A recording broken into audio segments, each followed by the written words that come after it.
This is one interesting case and you will see how it unfolds.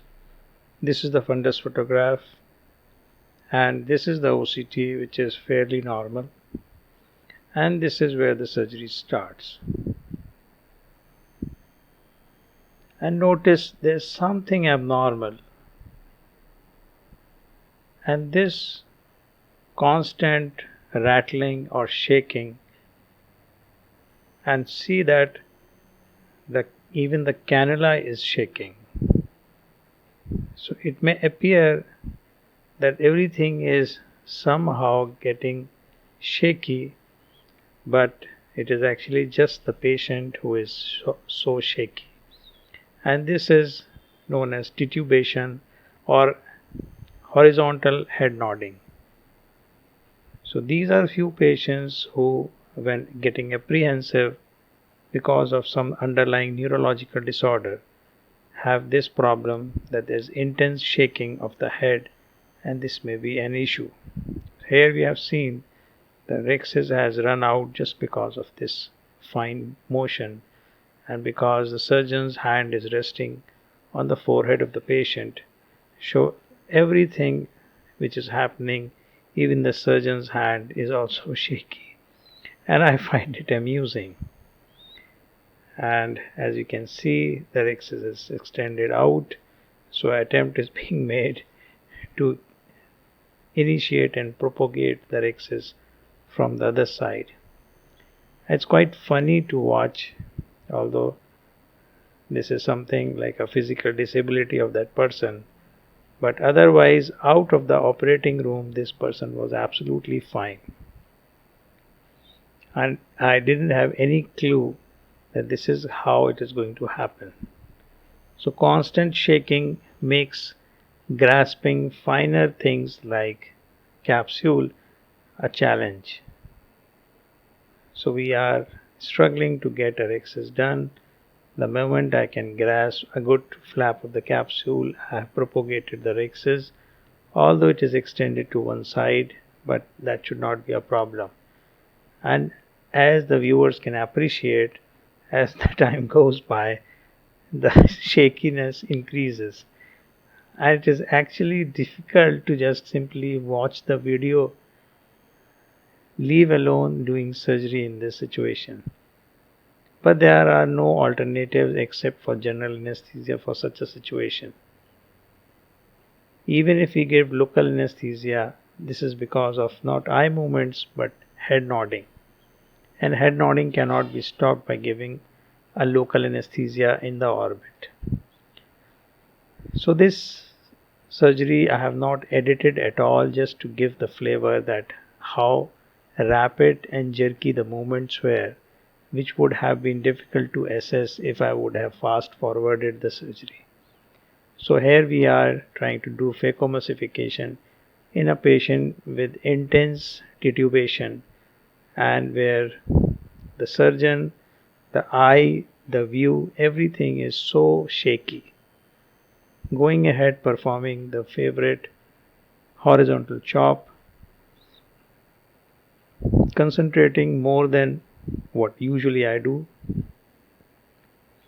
trying to achieve a eventless surgery with all these problems, digging little deeper because the first chop was not complete and even the second is not.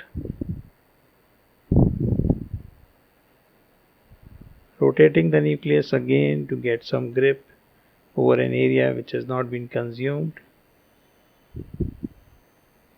I think that this will not be a difficult task, considering that the finer job of removing the capsule has been finished.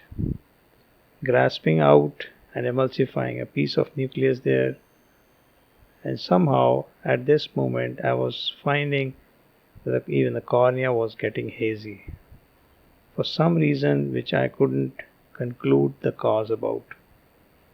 However, with this compromised situation, we are progressing and making some more chops and emulsifying the pieces. A safe strategy in this scenario is to do the phacoemulsification at a pupillary plane where the procedure is done far away from posterior capsule and midway between the distance to the endothelium. So this is what we are doing, pulling out the nucleus chunks at the pupillary plane and consuming them. The surgery should not take long. Once the nucleus is dislodged, it has to be simply emulsified using phaco power. At this moment, the shakiness is little less, however, it persisted throughout the surgery. Struggling to get some pieces which have simply stacked towards the wound, and now this portion of the phacoemulsification is completed. And again the patient is back to tubation, having a horizontal head movements, rhythmic and very fast frequency. This must be something like 4 to 5 hertz, and I couldn't blame the patient because this was not under his control, and in such a scenario, asking the patient or putting pressure on the patient to remain still will worsen the scenario. And as you can see, once the patient calms down during the surgery, the head nodding reduces. There is a small piece of nucleus which is stuck at the aspiration port of IA cannula, which can simply be chopped and stuffed into the port. At this moment, the head nodding has reduced considerably, and this is good because again at this moment we are at a point where we are trying to remove the cortex, and this is the phase where usually the posterior capsular capture and tear can occur. Some amount of haze in the cornea is a problem, but still the cortex draping over the posterior capsule is successfully peeled away, and we can see the capsule is now clear of the cortex, removing some subincisional cortex, and this finishes out the cleanup of the nucleus and the cortical matter. Now it's time to proceed to implant the intraocular lens. The titubations persist. They simply wax and wane during the surgical procedure. At some point when the patient is apprehensive, they increase, and when the patient is calm, they decrease.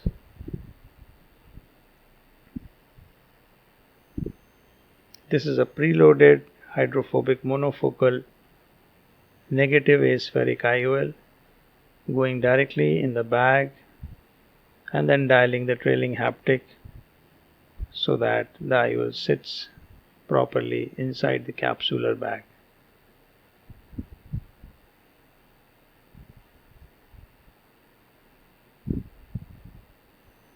So I find that these head nodding or rhythmic jerky movements, which are not under patient's control, are usually a challenge, but if one keeps patience and proceeds methodically without putting too much stress on the patient's psyche, then even these surgeries can be done without general anesthesia. Removing viscoelastic gel so that to clean up anything which can cause reaction or can raise intraocular pressure, and this finishes off the surgery, and we'll hydrate the wound and inflate the anterior chamber. Before that, some flushing of the viscoelastic which has remained sticking to the corneal endothelium can be done, and the patient's jerky movements have returned, and this is the post-op day 1 photograph. We can appreciate it's a good outcome. Thank you.